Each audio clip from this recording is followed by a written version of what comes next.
Hey everyone, Dr. Hanisha here, and for today's Medical Monday, I'm going to be talking about the power of our thoughts and our words. But before I get into that, I want to do a quick recap of some of the other videos that I've posted recently.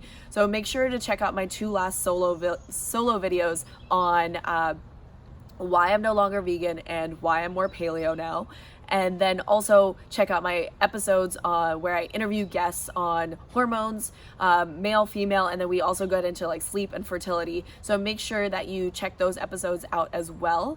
And then make sure you subscribe so that you can get the latest updates. So the next episode is all about mindfulness with Dr. Ashley Segal. She's phenomenal, extremely knowledgeable in this field and beyond, and I absolutely love her. So make sure that you definitely check out that episode.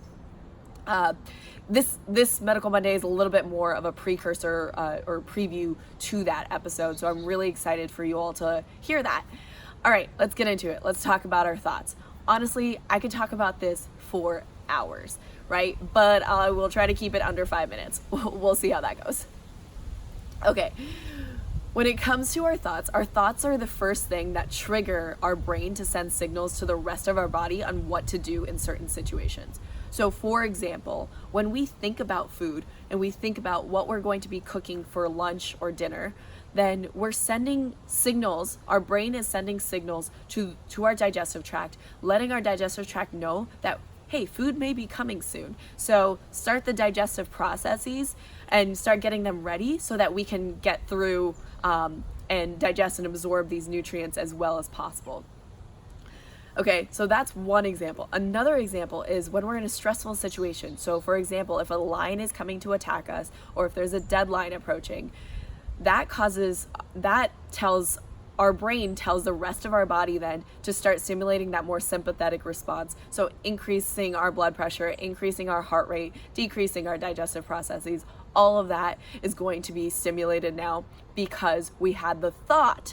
And it's really just because we had the thought of a potential lion attacking us. The lion isn't even near us, it's not even close, but we thought about the lion attacking us, and that stimulated that stressful response. And it's the same thing with the deadline as well. So I do want to also let you all know that our brains actually don't know the difference between a lion coming after us and a deadline approaching. It's all just stress to our brain. So anything that elicits that stressful response is what's going to do all those processes, bring us into a more sympathetic state. So this is why our thoughts are so powerful, and this is why it's so important to practice mindfulness so that we can start to incorporate these more positive lifestyle changes.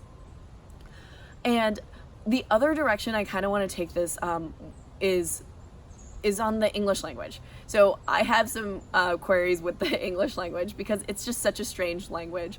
I speak a few other languages, and it's interesting because in English we tend to embody our emotions. We make them more of a permanent state. So we'll say things like, I am depressed, I am sad, I am angry. Whereas in other languages, it becomes more of an I feel thing. We say that it's more temporary instead of permanent. So for example, in Spanish, you say either soy or estoy. So I would say, for I am sad, I would say estoy triste. Soy is more permanent and estoy is more temporary. So when I say estoy triste, I'm telling myself that I feel sad temporarily. And in Hindi, I would say mujhe dukh ho raha hai. And that means I'm feeling sad right now. And that's all that means. So the words I am are so powerful because we kind of create that permanence with those words.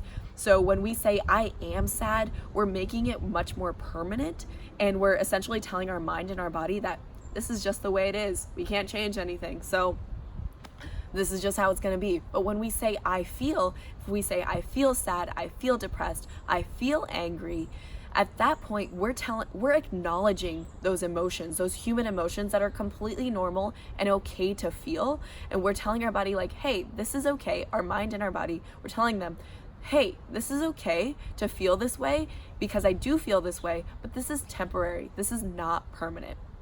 So this is why it's so important to think about these things when in our day-to-day activities. So this is something that I'm constantly working on because the English language is really strange, and there are some things that just sound weird to say. Like, for example, I started trying to say I'm feeling hungry instead of just saying I'm hungry, because it doesn't make sense to say I'm hungry.